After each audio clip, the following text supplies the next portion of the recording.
C'est la minute pour parler du cercle de l'orbite galactique et de ses nombreuses actualités. Bonjour Rosetta. Bonjour. Bonjour. Du coup, moi, j'ai pas de micro. Du coup, qui c'est qui me pose les questions ? Ah bon. C'est en plus, j'ai mâché le boulot, j'ai préparé tes questions. Voilà. Merci. Enfin, c'est pour parfait, t'inspirer, quoi. Pour t'inspirer, mais bon, voilà quoi. Alors, Rosetta, tu marches avec deux pieds, tu en mets un devant l'autre et tu recommences. Est-ce que tu peux nous parler de ta démarche de comment je démarche ? Ça dépend de mon humeur, mais je marche avec les pieds parallèles en général. Je crois que ça ne tourne pas forcément tout le temps rond dans ma tête. C'est vrai, oui, c'est vrai. Voilà. Mais ta démarche, Rosetta, nous brûlons d'en savoir plus. Démarche rapide, plutôt à 120 BPM. Je marche plutôt à 120 BPM. Si je devais avoir un rythme de marche, typiquement parisien, trop pressé, qui aime trop la vitesse. Et c'est donc des projets musicaux ? Projets musicaux, non, mais souvent qui sont amenés à collaborer avec des musiciens, parce que ça fait quand même plusieurs années que je travaille avec des musiciens en tant que VJ notamment. Donc VJ, c'est les gens qui travaillent le mix vidéo en direct, enfin tout ce qui est relatif à la performance vidéo, l'image animée, voilà, comme vidéo jockey. Merci Zachary pour l'explication. Et du coup, les pratiques qui sont associées, donc le mapping qui consiste à adapter la projection vidéo aux surfaces 3D, donc ce qu'on peut voir notamment sur des monuments. À la base, je suis plutôt photographe aussi. Donc, de manière générale, artiste visuel. Et c'est en prenant en photo des musiciens que je me suis retrouvée à un moment donné à basculer et à faire de l'image animée pour du live et de fil en aiguille aussi à travailler avec des artistes qui viennent plutôt du spectacle vivant au sens large, donc la danse, le théâtre et aussi un peu les arts de la rue, donc théâtre de rue. Et donc tu projettes, tu illumines quel genre de surface, des écrans en concert, mais d'autres choses peut-être ? Alors, moi j'aime bien travailler en dehors des écrans. Moi j'aime bien projeter sur des surfaces qui s'y prêtent pas vraiment. Donc le plus classique, ça peut être une façade d'immeuble, mais quand j'avais fait une exposition sous la Défense, où là on avait carrément projeté au sol en contrebas d'un escalier dans un lieu d'urbex. Oui, la cathédrale de béton sous la Défense. Exactement, qui a été des nombreux interstices urbains. Oui, un projet par Interstice, d'ailleurs, big up au collectif Interstice, les super poteaux, voilà. Le club des zinzins souterrains qui aiment bien s'inspirer ou aller faire de l'art dans des endroits reculés, bien loin du système, bien underground.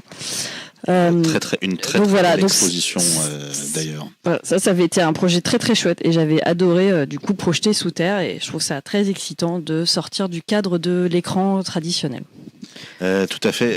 Est-ce que tu as projeté d'autres grandes surfaces en pierre récemment ? Alors récemment, avec les copains de Nulle part cet été, on a fait un projet dans une chapelle où là on a, il y a eu beaucoup de propositions. On était plus d'une quinzaine sur ce projet, donc il y avait de la musique, il y avait une exposition d'art visuel. Et avec Maya Fosa, qui est aussi artiste très impliquée dans le cercle de l'orbite galactique, on a connecté sa tablette numérique sur lequel elle a pu faire du graphisme, de la peinture, enfin comme elle fait déjà d'habitude en vrai, mais là de façon digitale, et on l'a projeté sur une surface monumentale qui était une chapelle qui faisait une quinzaine de mètres de haut, la chapelle Notre-Dame des Vertus, qui est à Berry. Donc ça c'est le dernier, effectivement la dernière production et qui a été notamment aussi portée par le Cercle de l'Orbite Galactique. Cercle de l'Orbite Galactique qui porte en effet de nombreux projets. Voilà, en tout genre, aussi bien avec le périscolaire du 19e arrondissement que le diocèse de Vannes. Voilà, tout est possible, on est très ouvert. Voilà, pas de frontières. Galactique a été en contact direct avec le diocèse de Vannes sur l'entremise de notamment son président et de sa signature. Donc voilà.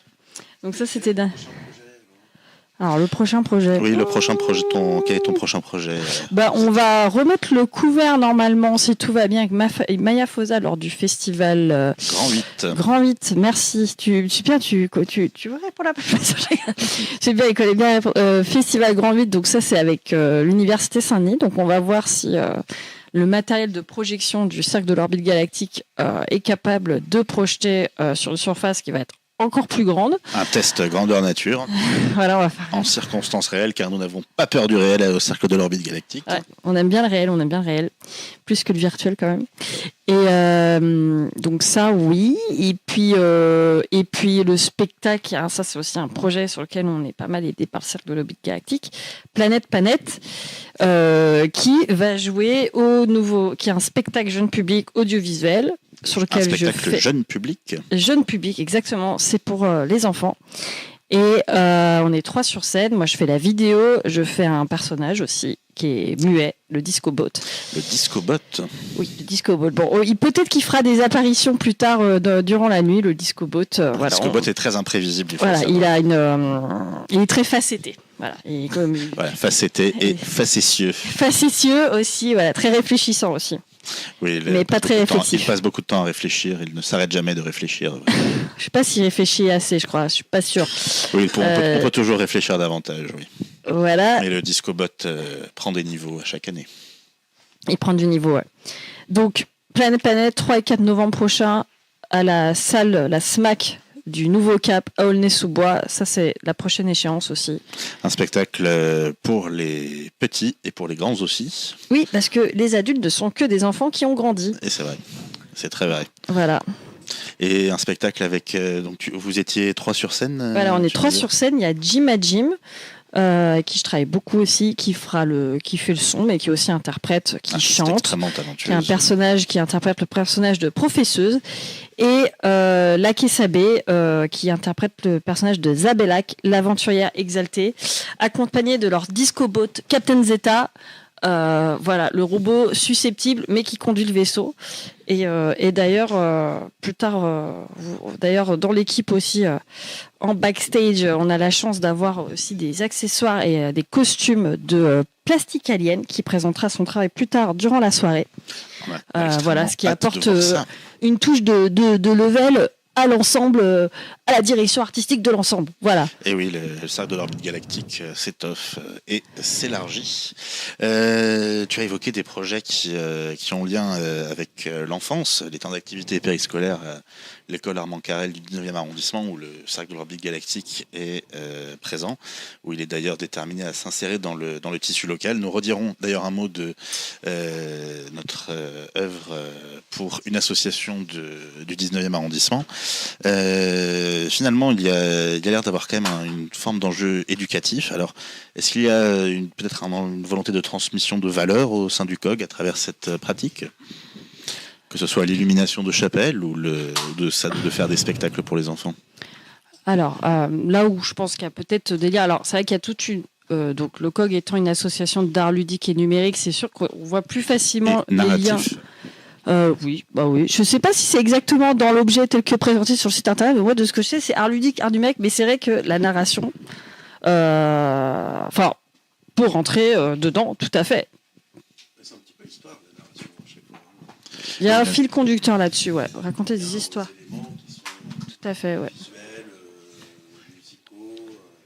C'est vrai.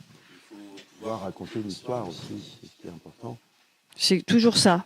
L'humain à dormir debout, mais une histoire. L'humain a besoin qu'on lui raconte des histoires. Oui, tout ça, effectivement, sert à tisser des histoires, votre histoire, notre histoire, leur histoire. En tout cas, là où je pense qu'il y a peut-être des liens, oui.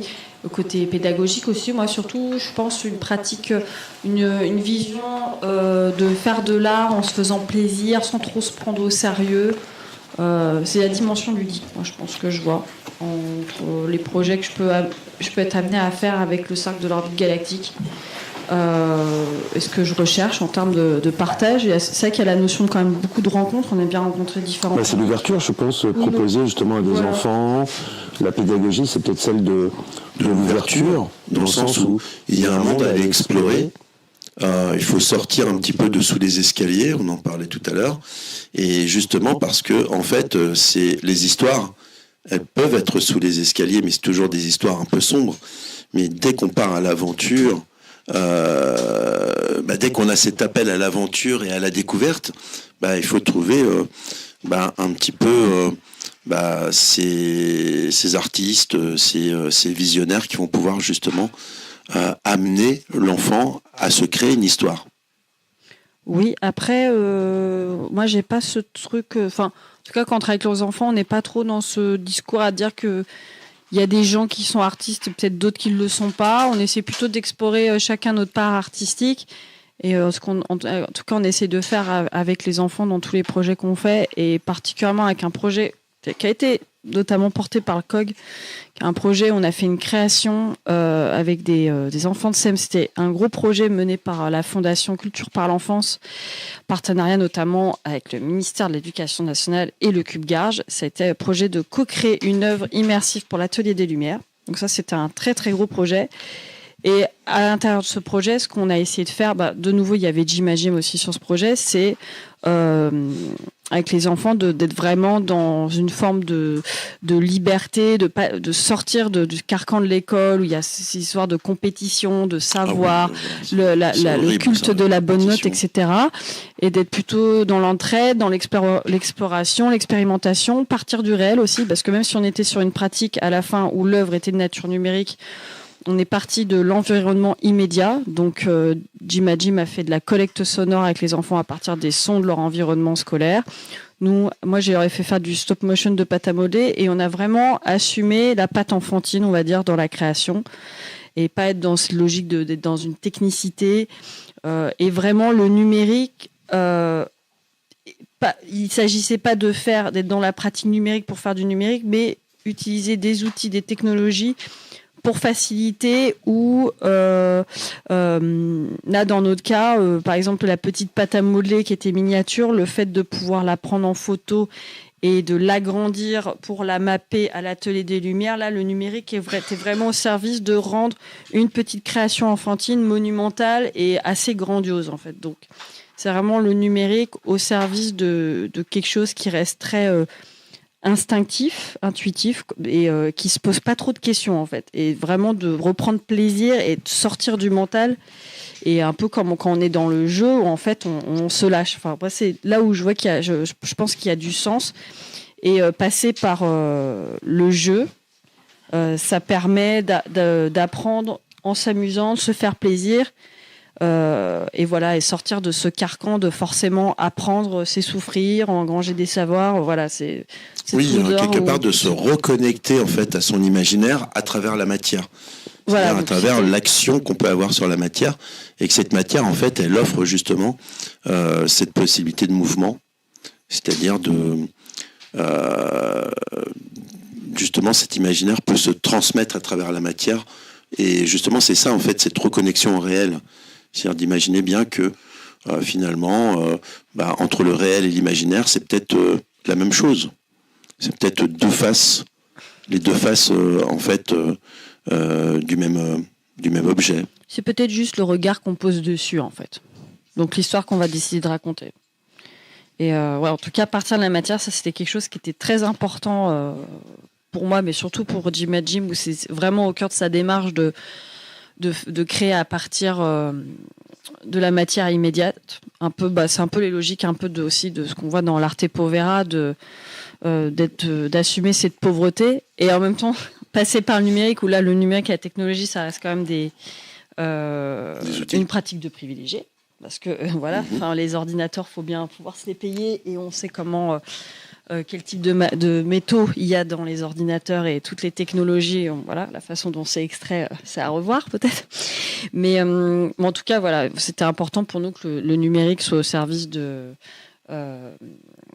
quelque chose qui parte des enfants ou des humains ou de la matière, et qu'on soit pas dans le culte de la machine, ou dans le culte de cette esthétique qui est imposée par la machine, et qui en fait fait disparaître, annihile complètement le sensible et la patte humaine, quoi.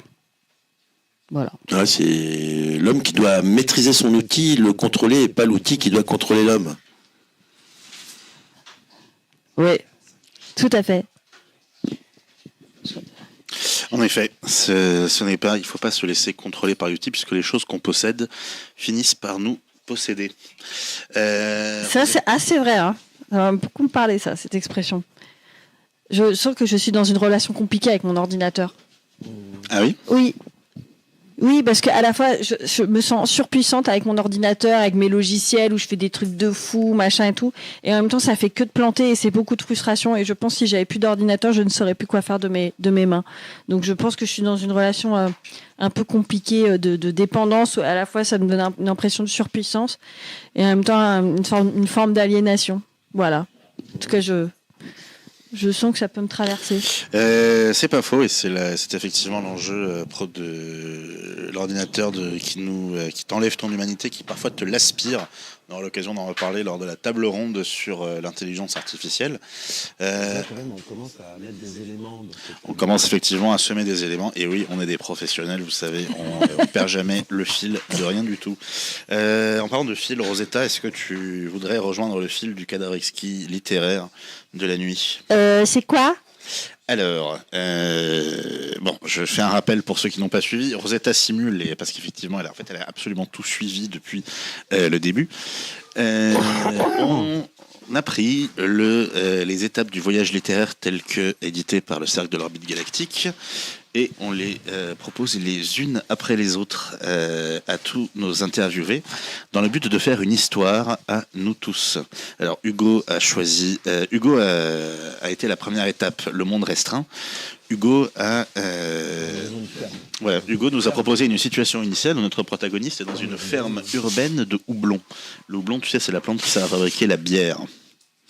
Une ferme urbaine, c'est une ferme sur une friche, un ancien truc industriel converti en lieu de production, permaculture, etc., etc. Après une catastrophe nucléaire, il y a eu la mise en bière, donc ils ont commencé à exploiter du houblon, justement pour cette mise en bière générale.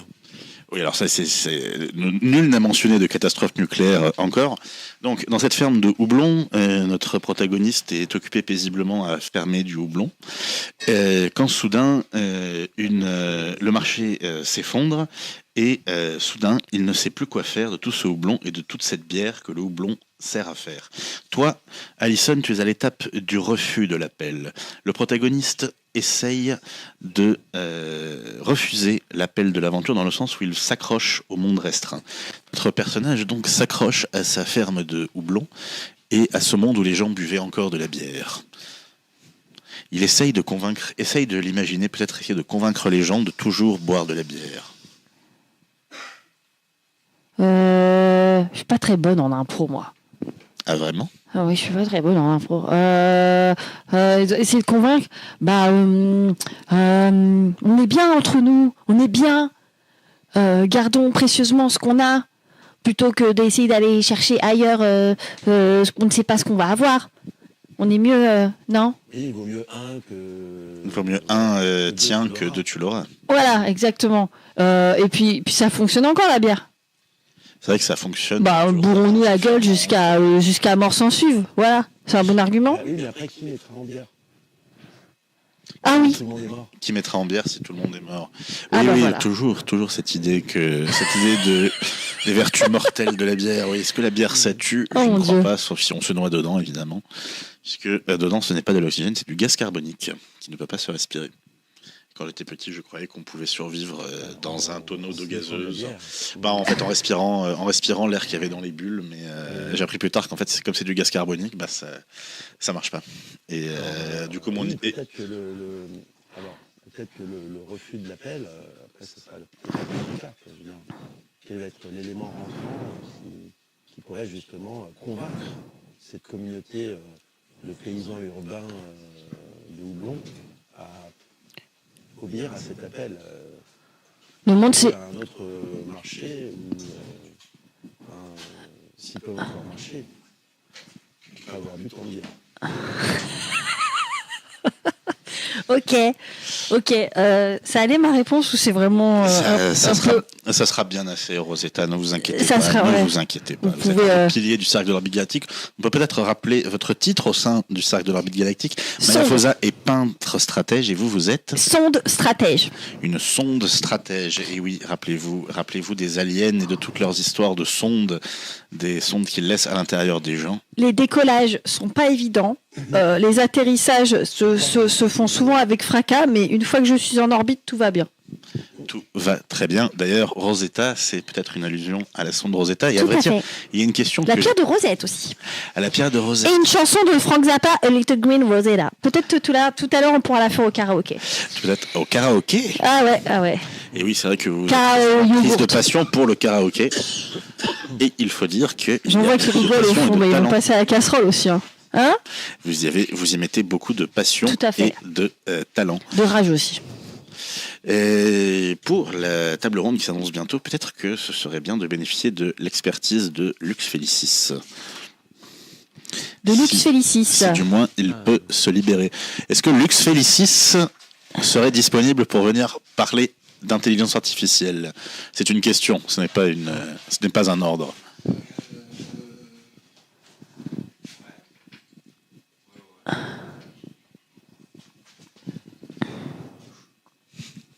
Très bien, et je vais laisser ma place à Lux Felicis.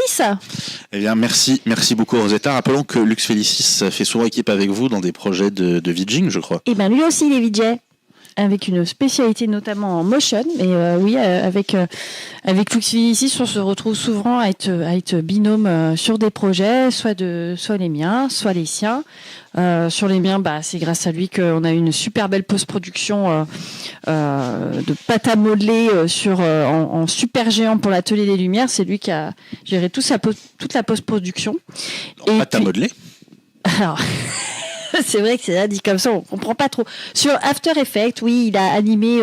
Moi, j'avais déjà fait l'animation des petits pâtes à modeler, et lui, il a adapté les animations pour le support mapping, enfin le support de projection, c'est-à-dire que du coup, disposer les différentes animations pour que tout l'Atelier des Lumières soit parfaitement tapissé, voilà, et qu'il n'y ait pas de problème d'image qui soit mal recollée, c'est pas pareil, raccordé, merci bien, approximation. Et puis sinon, Lux Felicis, c'est notamment lead VJ sur la scène alternative du Nataraja. Donc ça fait quelques années que avec Mister K, on accompagne Lux Felicis dans cette aventure que nous avons partagée aussi cette année avec Orion, qui fera un DJ set avec ses productions, parce qu'il est aussi pas que DJ, il est surtout producteur de musique, qui nous fera d'ailleurs une petite performance de ses sons endiablés et groovy.